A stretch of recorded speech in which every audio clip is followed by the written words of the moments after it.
Bonjour et bienvenue à l'émission numéro 67.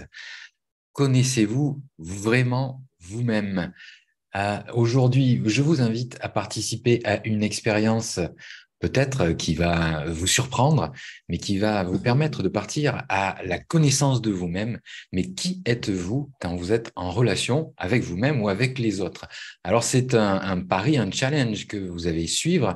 Et puis, l'objectif est de bien vous connaître, de mieux vous connaître, mais il est aussi, et peut-être surtout, d'appréhender ce que vous avez l'habitude de faire et comment faire autrement pour éviter un certain nombre d'écueils, que ce soit dans les relations à vous ou dans les relations avec les autres. Donc, dans l'optique, au final, de limiter la dégradation des relations que vous entretenez avec votre entourage, avec vous-même, avec le monde. Alors, avant de partir sur cette expérience que je vous invite à suivre et participer en même temps, je vous laisserai quelques temps de répit pour pouvoir réfléchir aux questions qui vont vous être posées.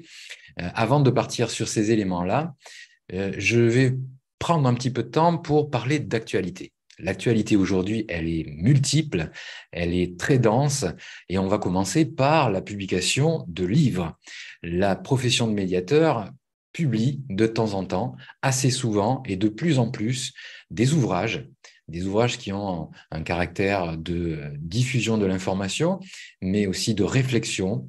Alors, le premier livre qui est sorti, alors qui sortira plus exactement le 4 mai, je vais en profiter pour vous partager cet élément. Donc, vous pouvez le voir sur votre écran, votre écran, pardon. Si vous ne tenez pas les brides de votre pensée, d'autres s'en saisiront. Le sous-titre est aussi intéressant pour en finir avec la servitude volontaire. Cet ouvrage est à paraître donc le 4 mai aux éditions Les Impliqués. Alors, c'est un ouvrage écrit par Jean-Louis Lascaux et vous pourrez donc en faire l'acquisition dès le 4 mai. Alors là, vous le voyez, c'est sur l'édition L'Harmattan qui a déjà prévu, vous pouvez le précommander, je pense. Ce livre n'est pas un simple livre qui vous permet de réfléchir, de mieux vous positionner, mais c'est aussi un premier pas, puisque derrière, il y aura une formation en e-learning qui vous sera proposée pour aller plus loin, pour mettre en œuvre, pour pratiquer, pour apprendre comment finalement structurer votre pensée et vous libérer de la servitude volontaire. Donc, cette formation en e-learning n'est pas encore publiée, elle est à paraître. Je vous invite à aller de temps en temps sur epmn.fr, l'école professionnelle de la médiation et de la négociation, qui va mettre à disposition cette formation très, très rapidement. Donc ça, c'est le premier livre qui était « Si vous ne tenez pas les brides de votre pensée, d'autres s'en saisiront ». Alors, il y a un deuxième livre, c'est un livre blanc, le livre blanc de la profession de médiateur. Alors ça, c'est du lourd. Ça, c'est du lourd parce que vous allez découvrir ce qu'est réellement la profession de médiateur. Beaucoup en parlent, beaucoup limitent, beaucoup tentent de s'en approcher, mais finalement, quels en sont les fondamentaux? Alors, ce livre blanc, c'est un livre qui a été c'est un livre qui a été coécrit avec plusieurs médiateurs professionnels sous la direction de Jean-Louis Lascaux, puisqu'il a commencé à réfléchir à cet ouvrage depuis une dizaine d'années. Donc, ça a pris du temps, mais il faut aussi donner le temps pour construire quelque chose de solide. Et ce livre blanc de la profession de médiateur est non pas un aboutissement de ce qu'elle est, mais vraiment une base de référence. Alors, ce livre a été finalisé le 1er mai, le jour de la fête du travail, et certains continuent à travailler. Et il sera prochainement disponible aux éditions Médiateurs Associés. Alors, ce livre blanc, il vient dans la continuité de deux autres livres blancs qui sont déjà parus, que vous pouvez télécharger sur le site crazyr.fr. Alors, le crazyr.fr, c'est CREISIR.fr. Ces deux livres blancs, c'est le livre blanc de la qualité relationnelle dans les organisations publiques et la fonction publique. Et le deuxième livre blanc qui est déjà paru, c'est le livre blanc de la qualité relationnelle dans les organisations privées. que vous pouvez donc télécharger sur Crazyr.fr, le centre de recherche en entente interpersonnelle et sociale et ingénierie relationnelle. Alors, on continue avec les ouvrages, puisqu'il y a encore 2 livres blancs qui sont en cours de préparation, dont la sortie interviendra au second semestre 2023. Le premier, c'est la qualité relationnelle dans l'institution judiciaire, qui est dirigé par Edith Delbray. Et le deuxième, c'est la qualité relationnelle dans l'éducation nationale, dirigée par Annie Lascou et Charline Basconès. Alors ça, c'était pour l'actualité littéraire, je vais l'appeler comme ça. Il y a d'autres actualités en cours. Il y a la création d'une labellisation des établissements de santé qui s'appellera le label de confiance dans les établissements de santé, et c'est dirigé par Tristan Lascou de Main de Maître. Autre élément d'actualité, alors ça c'est en cours et vous pouvez donc y aller dès maintenant pour les rencontrer. Les médiateurs professionnels sont présents sur la Foire de Paris depuis 2012. Ça fait donc 11 ans que les médiateurs assurent la fluidité, la qualité des relations entre les commerçants, entre les exposants de la foire et les personnes qui viennent acheter ou qui viennent se renseigner. Mais ils renseignent aussi sur des litiges que vous pouvez rencontrer dans votre quotidien avec votre voisin ou qui peuvent vous donner des pistes et des formations qui vous permettent d'appréhender ce qu'est la qualité relationnelle, de mieux finalement pouvoir mettre en place cette culture de la qualité relationnelle dans vos relations avec vos proches, avec votre entourage, dans votre travail ou dans la vie sociale. Alors, la Foire de Paris, c'est du 28 avril au 9 mai et vous trouverez les médiateurs professionnels au pavillon numéro 2. Voilà, je vous avais promis de vivre une expérience. L'expérience va commencer. Alors d'abord, l'expérience SIC, ça veut dire quoi? Déjà, c'est quoi SIC? SIC, c'est le modèle des structures et interactions en communication. C'est une approche systémique de ce qu'est une personne quand elle est en relation avec elle ou avec donc les autres. Il s'agit ici en fait d'une modélisation qui est basée sur des éléments rationnels. À la différence de nombre de profilages qui sont faits, qui vous enferment quelque part dans une définition. Vous n'êtes pas là, on ne va pas parler d'administrateur, vous êtes médiateur, vous êtes ci, vous êtes là. Non.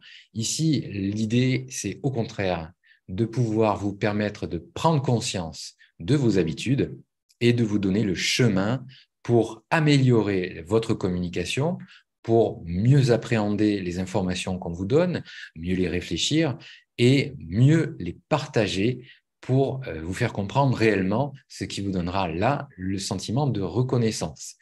Alors, avant de parler de reconnaissance, il faut aller peut-être sur la connaissance. Qu'est-ce que c'est que ce modèle des structures et interactions en communication? Alors, vous pouvez en avoir une présentation complète sur le site que je me prête à vous partager, qui est ici. Donc, ce site, c'est etudesic.com. Vous trouverez dessus toutes les informations qui vous permettront d'appréhender ce que c'est, de voir plus précisément tous les tenants et aboutissants de ce qu'est le modèle SIC. Et puis, vous pourrez, si vous le souhaitez, répondre à l'étude et vous faire accompagner. Alors, vous faire accompagner, ce que je vous propose aujourd'hui, justement, pour cette expérience, c'est de suivre les étapes d'une restitution, d'une étude SIC, et de la suivre pas à pas.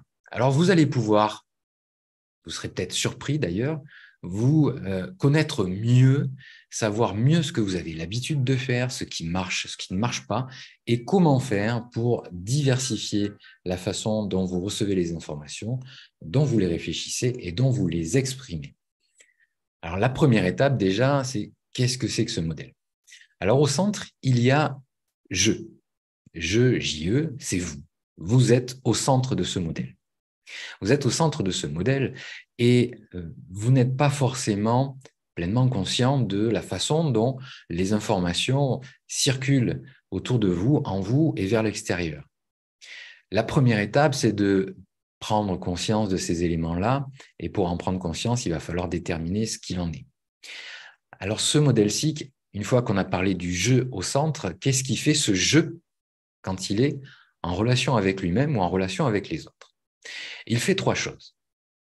Il reçoit de l'information et il ne fait pas exprès de recevoir de l'information. Vous vous baladez dans la rue, vous êtes assailli par un nombre d'informations importantes et vous ne prêtez pas forcément attention à ces informations-là, mais elles viennent vous percuter.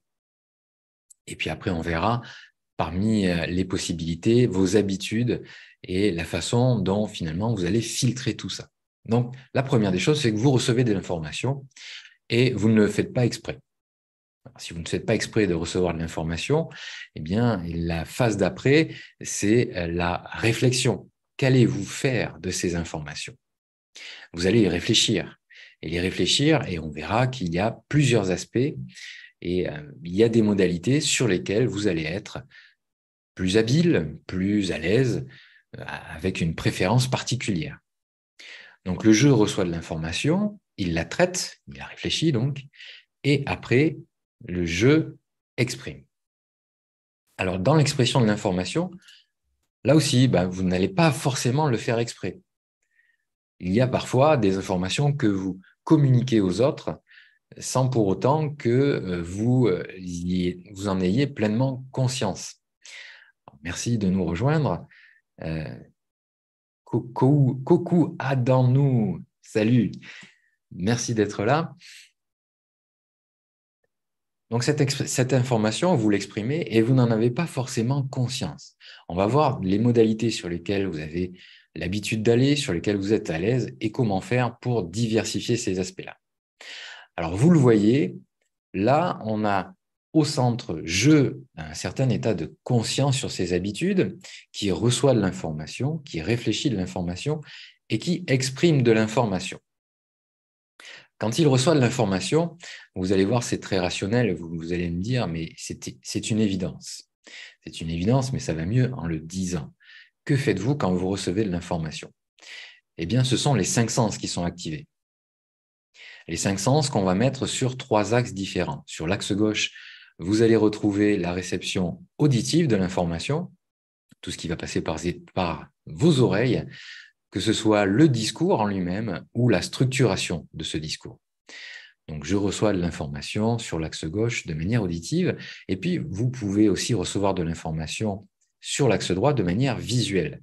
Tout ce que vous allez pouvoir voir, toutes les informations imagées qui vous sont proposées. Ça, donc, c'est le deuxième axe.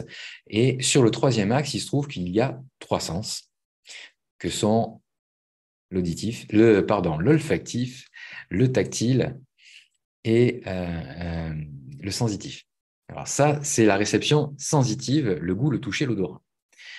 C'est la troisième façon de recevoir l'information et cet axe centre représente la réception sensitive de l'information. Et puis, vous allez avoir une préférence particulière pour l'un des 3 axes, axe gauche, axe centre ou axe droit. Dans un contexte ordinaire, bien évidemment, vous naviguez sur ces 3 axes. Si vous êtes face à un tableau, il est bien évident que ce sont les informations visuelles qui vous seront le plus accessibles rapidement, mais vous aurez aussi des aspects sur le tactile, puisque une œuvre d'art, c'est aussi de la peinture, mais ça peut être aussi une sculpture. Donc, il va y avoir la matière en elle-même, la forme, le volume de cette œuvre d'art. Donc, vous aurez aussi des aspects tactiles. Ça, c'est si vous êtes confronté à une œuvre d'art. Mais si vous êtes confronté à un élément auditif qui vous arrive, vous écoutez la radio, il est bien évident que là aussi, dans cette circonstance, vous allez écouter. Vous n'avez pas d'autre choix que d'accueillir l'information sur l'axe gauche, c'est-à-dire la réception auditive. Dans un contexte ordinaire, pas de problème. Par contre, dans une situation tendue, voire conflictuelle, ce que l'on note, c'est que chacun d'entre nous, qui que ce soit, va avoir tendance à se cristalliser sur ce qu'il a l'habitude de faire le plus facilement. Donc, vous allez privilégier un seul de ces trois axes. Les deux autres ne sont pas absents, mais ils sont moins utilisés. Là, en situation conflictuelle, ce sont les surenchères qui vont apparaître. Ce que vous avez l'habitude de faire beaucoup, vous allez le faire encore plus. C'est-à-dire que, en situation conflictuelle, peut-être, vous allez vous focaliser sur ce que vous entendez, sur la structuration du discours qui vous est proposé, et plus du tout sur ce qui vous est montré. Ce sera une information qui sera laissée de côté. Ou au contraire, vous n'allez faire attention qu'à ce que l'on vous montre, et les mots seront peut-être même pour vous un aspect qui viendra perturber la compréhension de ce qui vous est dit.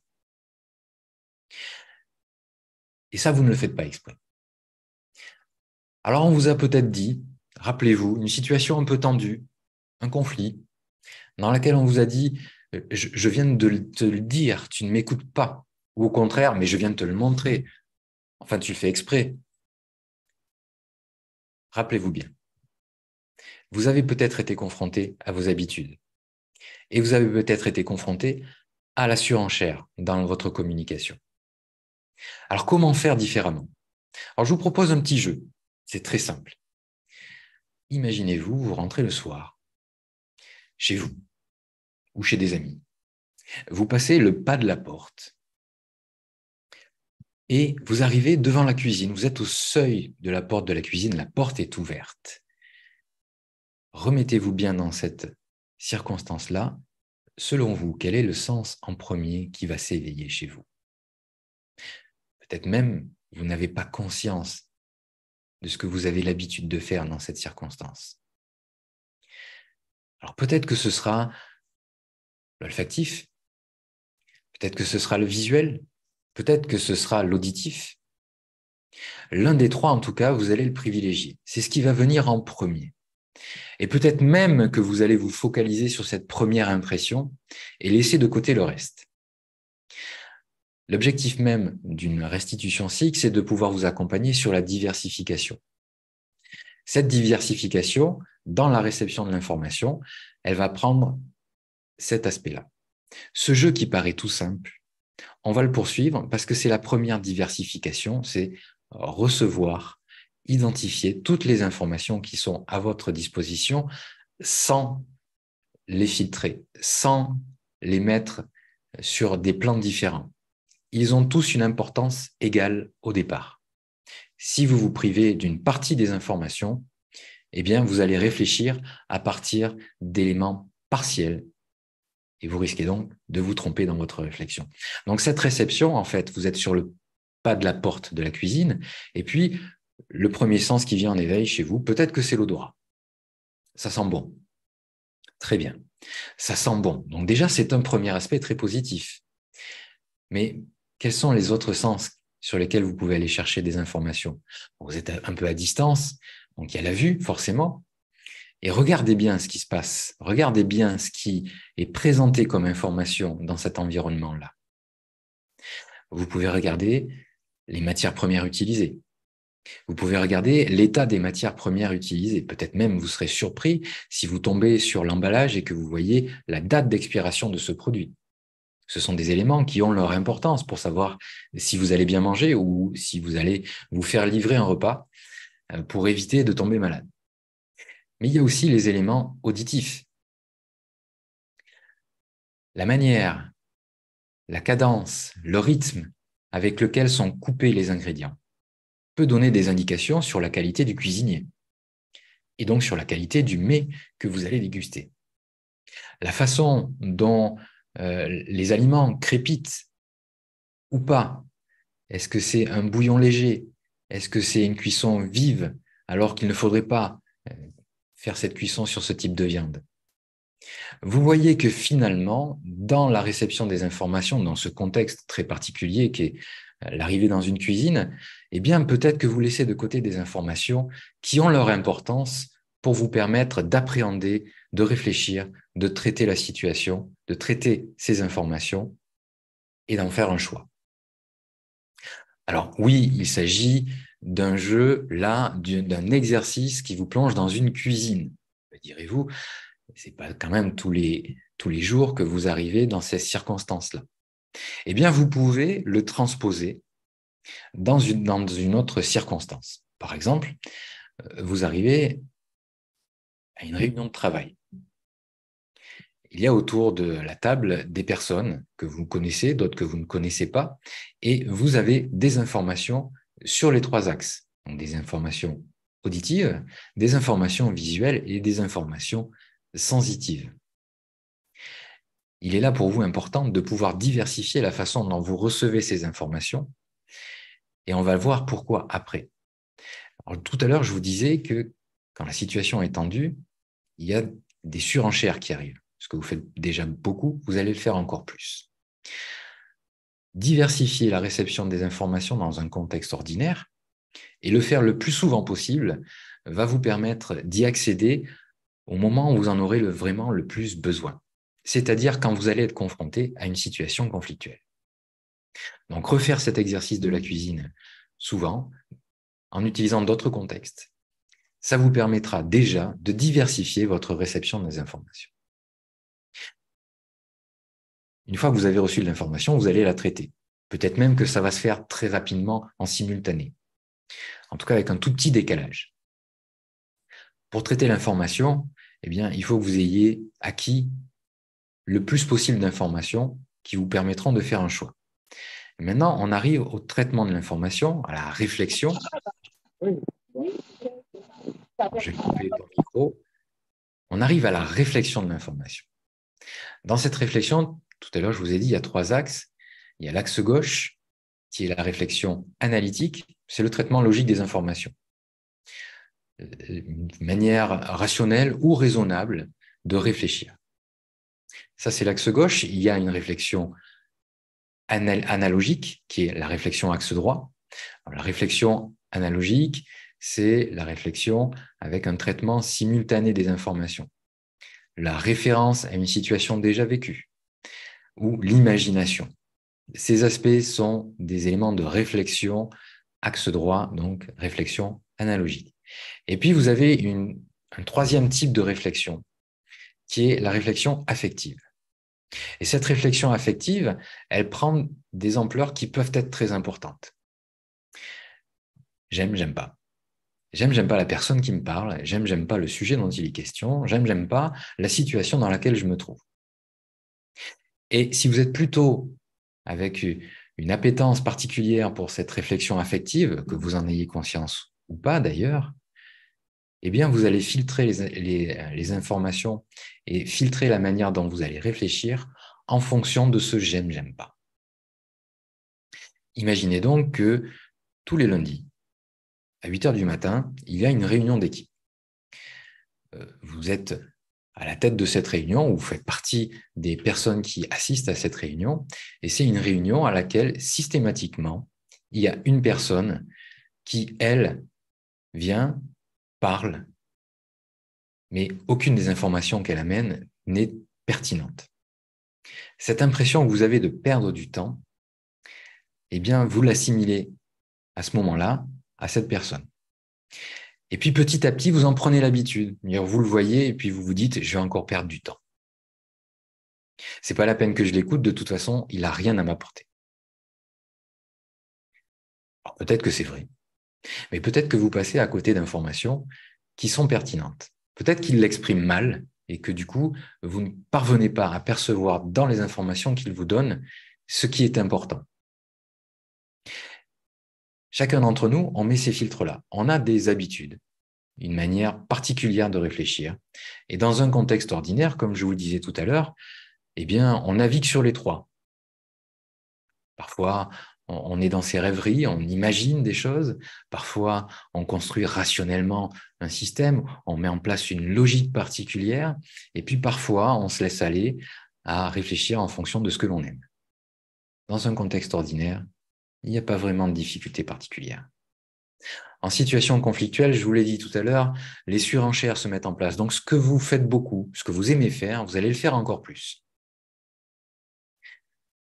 Ce que vous faites moyennement, vous allez continuer à le faire de manière identique. C'est la surenchère de litanie. Et puisque vous faites peu, vous allez le faire encore moins.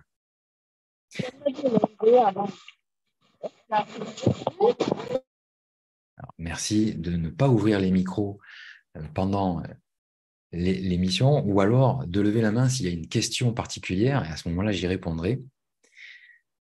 Reprenons. C'est à ce moment-là, en fait, que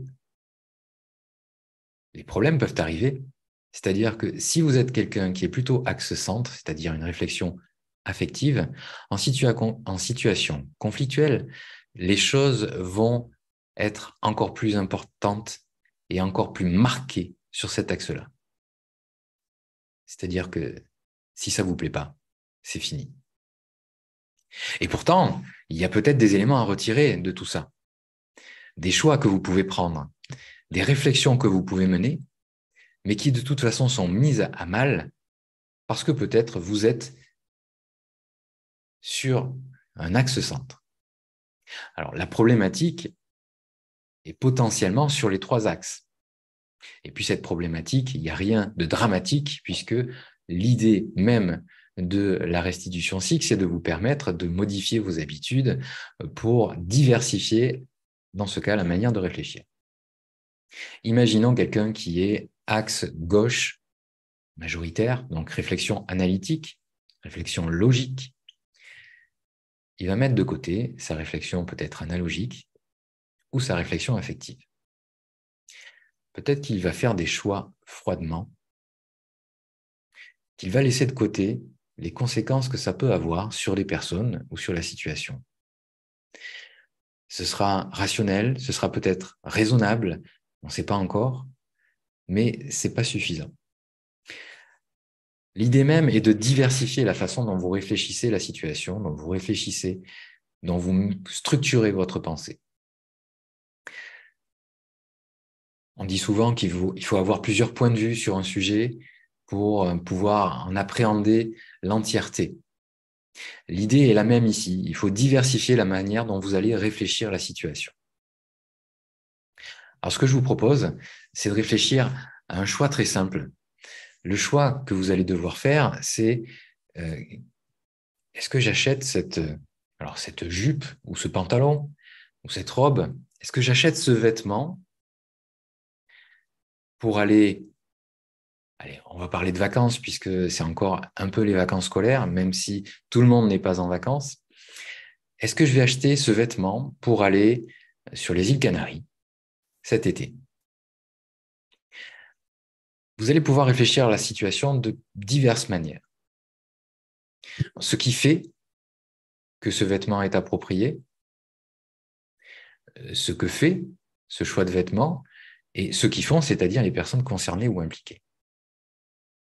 Alors, ce qui fait que le choix serait approprié, c'est par exemple si c'est un short pour aller en plein été dans les îles Canaries, ça paraît approprié. Si c'était un pantalon doublé en velours ou des pantalons de ski, peut-être que ce ne serait pas approprié. Mais il n'y a peut-être pas que ça. Peut-être qu'il pourrait y avoir la provenance de ce vêtement. Où a-t-il été fabriqué? Par qui a-t-il été fabriqué? Quelles conséquences ça aurait d'acheter ce vêtement, par exemple, fabriqué plutôt en Inde, en Indonésie, par des enfants? La solution est très simple. Acheter, c'est un choix politique. Là, on n'est pas en train de parler de politiciens. La politique, c'est la vie de la cité. Faire un choix dans les vêtements, c'est un choix politique. Et puis, c'est un choix aussi qui va nourrir des industriels plutôt que d'autres. Alors, si pour vous, ce choix-là est important, il faut déjà en avoir conscience.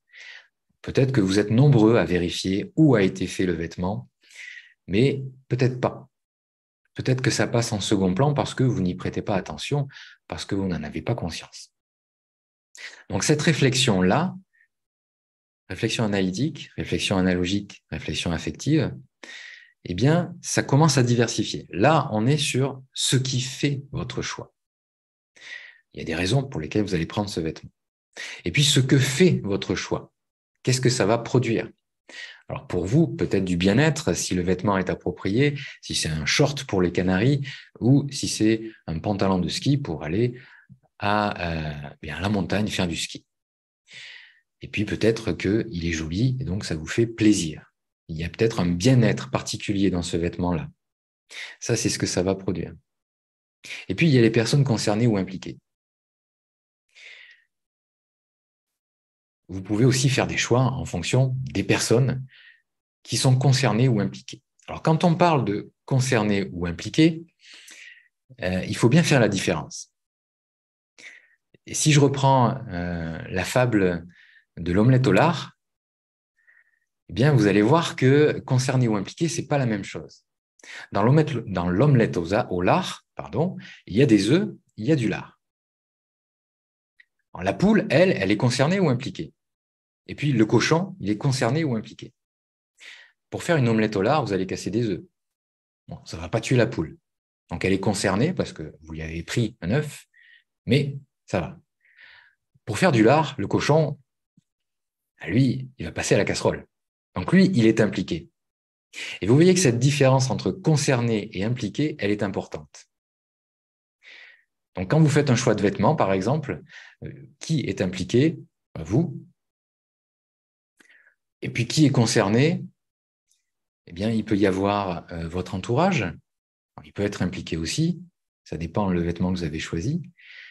Il peut y avoir, on l'a dit tout à l'heure, le magasin dans lequel vous l'avez acheté.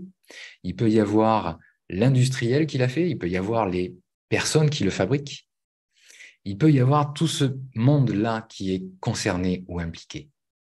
Et donc, le fait de réfléchir votre choix de vêtements sur ces trois axes-là vous permet d'avoir une vision d'ensemble et de, au final, pouvoir déterminer quel est l'élément majeur qui va vous amener à faire ce choix. Vous avez peut-être rencontré une situation dans laquelle vous avez fait un choix qui était plutôt affectif, un choix qui était plutôt analytique ou un choix qui était plutôt analogique.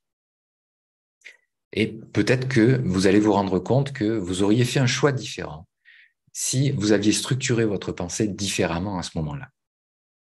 Alors cet exercice sur un choix, il peut tout aussi bien être fait sur comment je construis un discours, comment je construis une formation, comment je construis une prise de parole en public. Il va y avoir des éléments analytiques, des éléments analogiques, des éléments affectifs. Il va y avoir des éléments de savoir, il va y avoir des exemples et il va y avoir de l'implication. Tous ces éléments, vous allez pouvoir les structurer et c'est en passant le questionnaire SIC que vous allez pouvoir déterminer déjà quelles sont vos habitudes, ce que vous privilégiez de manière plus ou moins consciente, ce que vous avez l'habitude de faire, ce sur quoi vous êtes le plus à l'aise, et puis comment faire pour diversifier ces aspects-là. Nous venons d'en parler un petit peu. Alors, il y a d'autres aspects, parce que maintenant, vous avez vu qu'il y a la réception de l'information, il y a la réflexion de cette information, et puis il y a l'expression. Cette expression de l'information, elle est majeure. C'est ce qui va faire le lien entre vous et les autres, ce que vous allez partager avec les autres. Et dans la façon d'exprimer une information, là aussi, vous avez des habitudes. Peut-être même vous n'en avez pas conscience, mais on a tous, chacun, des habitudes. Et dans un contexte ordinaire, on peut naviguer assez facilement de l'un à l'autre, et pourtant, on a une appétence particulière pour l'un d'entre eux. Alors, il y a trois façons d'exprimer l'information. Il y a trois façons, donc trois axes. Sur l'axe gauche, c'est l'expression verbale. Je te le dis. Je te le dis, je structure mon propos. C'est un apport esthétique, finalement. Donc ça, c'est l'expression axe gauche qui est verbale. Il y a l'expression axe droit qui est dans l'action, dans le faire. Je te le montre. Je montre quelque chose, je te le dessine, je construis, je fais le geste qu'il faudrait faire. Et puis, il y a l'expression émotionnelle. Ça, c'est l'expression des informations pour qu'elles soient ressenties par les autres. Ces trois aspects sont importants Et ce sont de toute façon les 3 seules façons d'exprimer une information, hein. Je te le dis, je te le montre, je t'implique. Alors ça, les profs, les enseignants, les formateurs connaissent très bien cet aspect des choses, hein. Je te le dis, je te le montre, je t'implique, c'est pas très compliqué. Il y a un élément de savoir, il y a un exemple, il y a un exercice. C'est une première diversification de la manière de présenter à l'autre une information et dans ce cas-là, un savoir. Et pourtant, vous avez, les uns comme les autres, une appétence particulière pour l'un des 3. Alors, je ne peux pas présager lequel des 3 est pour vous le plus facile, le plus simple, le plus adéquat. Et dans un contexte ordinaire, vous pouvez faire les 3. Mais dans une situation conflictuelle ou dans une situation tendue, là aussi, les surenchères reviennent. Ce que vous faites beaucoup, vous allez le faire encore plus. Ce que vous faites peu, vous allez le faire encore moins. Et ce que vous faites moyennement, vous allez continuer à le faire moyennement. Donc, si vous êtes quelqu'un qui parlait beaucoup, qui avait l'habitude de parler, de dire les choses, eh bien, en situation conflictuelle, vous allez avoir tendance à dire encore plus, à vous exprimer verbalement encore plus, à vouloir justifier encore plus. Il y aura un flot de paroles encore plus important. Si vous avez l'habitude plutôt d'exprimer les choses pour qu'elles soient vues, vous allez montrer les choses encore plus. Vous allez pointer du doigt. Vous allez dire, mais je te l'ai montré là. Regarde ce que je te dis. Même si vous ne dites rien, puisque vous êtes en train de montrer quelque chose. Et puis là, il y a l'expression émotionnelle. Et en situation conflictuelle, une expression émotionnelle, il y en a quelques-unes qui sont très simples. La première, c'est vous vous agitez. Vous ne tenez plus en place. Vos émotions ont pris le dessus et ça déborde. Ça peut être de la prostration. Du coup, vous vous refermez sur vous-même et le monde extérieur n'existe plus. Ça peut être une crise de fou rire en plein conflit. Oui, peut-être que vous, ça vous est arrivé. Et ça arrive de temps en temps. Une personne a une tension tellement forte qu'un fou rire éclate en plein conflit. Et ce qui peut être déstabilisant pour les autres. C'est une expression émotionnelle. Et on vous a peut-être fait le reproche d'ailleurs, à vous. Rappelez-vous cette situation où on vous a dit « arrête de parler, arrête de raconter des trucs ». Ou alors qu'on vous a dit « mais arrête de t'agiter, arrête de vouloir faire, de vouloir montrer les choses, dis-moi ce qui se passe ». Ou « tu prends pas les choses au sérieux ». Si vous avez un fou rire pendant un conflit, on peut vous prêter l'intention de ne pas prendre les choses au sérieux. Ou tout simplement de ne pas apporter d'éléments circonstanciés. Et ça, vous ne le faites pas exprès.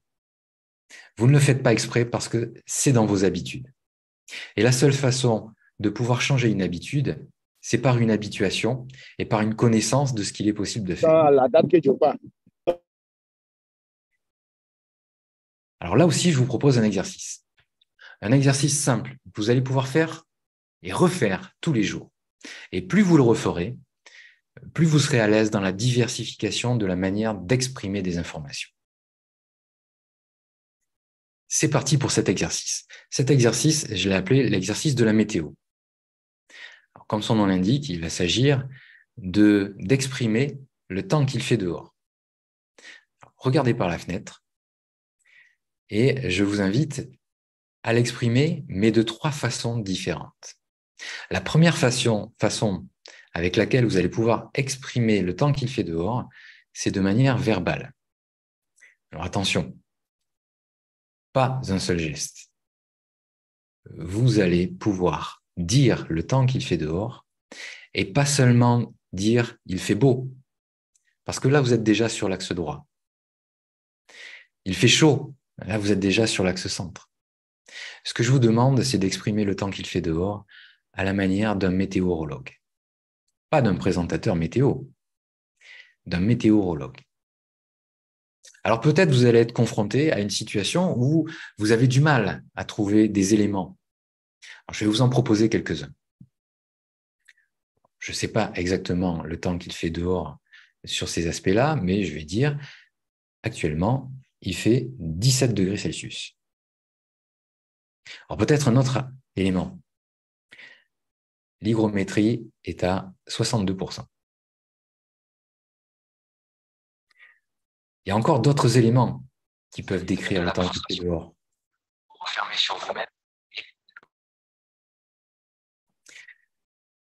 On a parlé de la température, on a parlé de l'hygrométrie, il y a la pression atmosphérique, il y a l'index UV, il y a le vent, il y a la visibilité, c'est-à-dire à combien de mètres ou de kilomètres peut-on voir sur un espace dégagé. Tous ces éléments, peut-être, vous n'auriez pas pensé à tout cela. Ça, c'est une expression verbale, une expression axe gauche du temps qu'il fait dehors. Mais ce n'est pas la seule façon de dire le temps qu'il fait dehors, de montrer le temps qu'il fait dehors ou de faire ressentir le temps qu'il fait dehors. Ça, c'était l'axe gauche. Maintenant, on va aller sur l'axe droit. Comment décrire le temps qu'il fait dehors sur l'axe droit, c'est-à-dire sans un mot, de manière à ce que je le vois. Alors, vous allez me dire, c'est assez simple, hein, on est en visio, bien, il suffirait tout simplement de tourner la caméra vers l'extérieur et à ce moment-là, je verrai le temps qu'il fait dehors. Mais il y a aussi d'autres aspects, c'est-à-dire que vous pourriez me le dessiner, le temps qu'il fait dehors. Et vous n'auriez pas utilisé un seul mot. Enfin, il y a une autre façon d'exprimer le temps qu'il fait dehors, c'est une expression émotionnelle. Il fait bon, il fait chaud, c'est agréable. Vous pouvez aussi tout simplement avoir une expression émotionnelle, c'est-à-dire une satisfaction, un sourire, ou au contraire, s'il pleut, peut-être même pleurer, vous aussi. Et là, il y aura un phénomène assez intéressant puisque les larmes qui coulent reflèteraient la pluie qui tombe. Donc ça, vous voyez, c'est une autre façon encore d'exprimer le temps qu'il fait dehors. Et c'est assez facile sur le temps qu'il fait dehors, mais pourquoi utiliser cet élément-là, cet exercice-là? Parce que c'est dans un contexte ordinaire, parce que c'est facile à diversifier, parce que vous pouvez le faire dans votre tête tous les matins sans gêner personne et prendre l'habitude de diversifier. Mais vous pouvez aussi le faire sur d'autres aspects. Tous les lundis matins, vous avez cette réunion avec le reste de votre équipe et vous avez donc à vous exprimer. Et vous n'êtes pas satisfait de la façon dont certains s'expriment, mais peut-être que d'autres ne sont pas satisfaits de la façon dont vous exprimez. En tout cas, peut-être qu'ils mettent en avant le fait que pour eux, il n'y a pas les informations dont ils ont besoin. Comment faire pour diversifier ces échanges-là? Vous allez pouvoir apporter verbalement des éléments de savoir, expression axe gauche. Vous allez pouvoir montrer les choses, expression axe droit, que ce soit par un dessin, par une image. Et puis, vous allez pouvoir les faire sentir, c'est-à-dire impliquer les gens. Expression axe centre. Et une fois que vous avez diversifié de cette façon-là, sur ces trois axes-là, qui que ce soit en face de vous, il aura les informations dont il a besoin pour comprendre ce que vous voulez dire. Parce que vous, si vous avez une appétence particulière pour l'expression verbale, peut-être en face, vous avez quelqu'un qui n'aime recevoir, qui se focalise sur l'aspect visuel. Donc plus vous parlez, moins elle comprend. Et plus elle vous demande de lui montrer.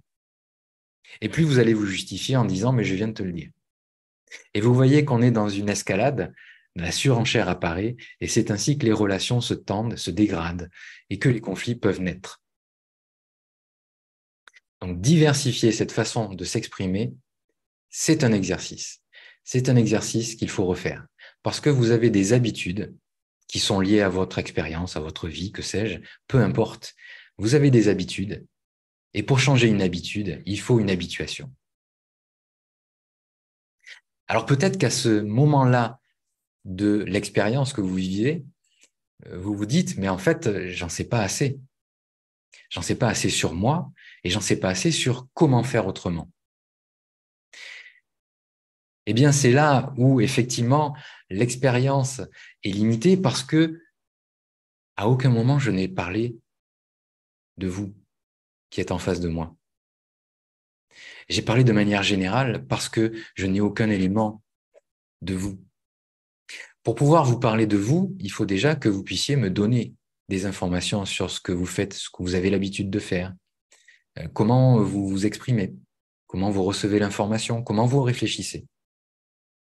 Et puis même, c'est pas juste en parlant avec moi qu'on va pouvoir identifier ces aspects-là, parce que peut-être même vous n'avez pas conscience de la façon dont vous recevez l'information, dont vous la traitez et dont vous l'exprimez. Cette expérience, elle a pour objet de mieux vous connaître, et cette expérience, elle a ses limites, parce que pour mieux vous connaître, il faut déjà que nous soyons en face à face.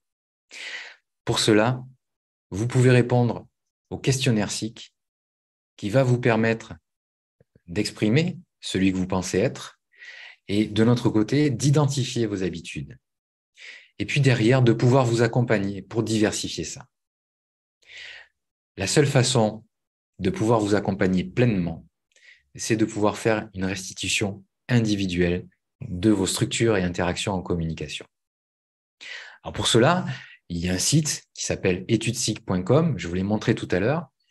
Vous pouvez dessus prendre les informations sur ce qu'est le modèle SIC, sur ce qui peut servir dans votre vie de tous les jours. Et puis, vous pouvez aussi répondre au questionnaire qui vous permettra de vous faire accompagner par un consultant. Voire même, vous pouvez faire l'inverse, c'est-à-dire vous allez à la rencontre d'un consultant SIC et puis il va vous faire passer l'étude et puis il va vous faire cette restitution qui dure entre 1h30 et 2 heures et qui va vous permettre de diversifier tous les aspects de votre communication. La réception de l'information, la réflexion de l'information, l'expression de l'information. Dans un objectif simple, vous transmettre des outils et des méthodes pour que vos relations soient les plus fluides possibles, pour vous permettre de ne pas dégrader les relations que vous avez avec les gens, avec votre entourage, avec vous-même. Alors je reviens là à penser, vous le savez peut-être, sur le temple de Delphes, il y a une inscription. Bon, elle est en grec, donc je vais vous le faire en français. Hein. C'est « Connais-toi toi-même et tu connaîtras le reste du monde ». C'est pas vrai totalement. Mais à partir du moment où vous connaissez vos habitudes en communication et que vous connaissez quelles sont toutes les modalités possibles, eh bien à ce moment-là, vous arriverez à vous faire comprendre par les autres, à vous sentir reconnu par les autres parce qu'ils auront pu comprendre ce que vous voulez leur faire passer. Ça vous permettra aussi de structurer votre pensée, d'être de plus en plus habile avec la diversification du langage et donc éviter la majeure partie des conflits que vous pourriez rencontrer. Je vous invite à aller sur le site etudesic.com et pour trouver des consultants SIC, quelque chose qui est très très simple, très très facile, il vous suffit d'aller sur le site allomediateur.com et vous voyez qu'il y a un certain nombre de consultants SIC. Il y en a une cinquantaine actuellement et puis tous les ans, il y a de nouveaux consultants qui se forment pour pouvoir vous accompagner à diversifier votre communication et à éviter un certain nombre de conflits. allomediateur.com et pour ça, il vous suffit en fait de chercher sur la page d'accueil accompagnement individuel Profiler SIC. Et là, vous avez la liste complète de tous les consultants habilités par l'école professionnelle de la médiation et de la négociation à faire des accompagnements individuels avec le modèle SIC. Alors Jean-Louis, qui est en différé, enfin, qui est dans le train pour un retour de Paris, me dit qu'il fait un soleil magnifique et que le ciel est bleu. Ah oui, c'est très axe droit tout ça. Magnifique, bleu. Il est 13h11, un grand éclairci. Oui, ciel peu nuageux, il fait 20 degrés. Alors, c'est pas encore tout à fait très fortement axe gauche, mais il y a de l'effort. Merci Jean-Louis d'avoir contribué à cet exercice-là. Alors, sachez aussi que ce n'est pas le seul exercice qui vous sera proposé lors des restitutions. Il y a un exercice qui est encore plus efficace en termes de relation avec les autres, c'est fait, conséquence, ressenti. Ce petit outil, ce petit exercice, c'est déjà une diversification de la manière dont vous allez pouvoir dire les choses. Et pour finir, peut-être sur l'élément le plus important de tout ça, c'est que ce modèle, en fait, il a été créé parce que tous les autres modèles ne correspondaient pas à la situation réelle, c'est-à-dire qu'ils ne permettaient pas d'identifier pourquoi les relations se dégradaient, comment les relations sont construites et comment faire pour accompagner les personnes pour une meilleure qualité relationnelle. Alors, ce modèle, il a été créé par Jean-Louis Lascaux, je vous l'ai dit tout à l'heure, dans le milieu, la fin des années 80. Et depuis ce moment-là, il n'a cessé de s'affiner, de se perfectionner. C'est à partir de ce modèle-là que toutes les formations, tous les concepts, tous les outils que vous pourrez apprendre, appréhender, utiliser grâce aux formations de l'école professionnelle de la médiation et de la négociation, c'est à partir de cet outil-là que tout ça a été créé. C'est un outil des médiateurs professionnels au service de l'entente et de l'entente sociale. Je vous remercie d'avoir participé à cette expérience, d'avoir joué le jeu.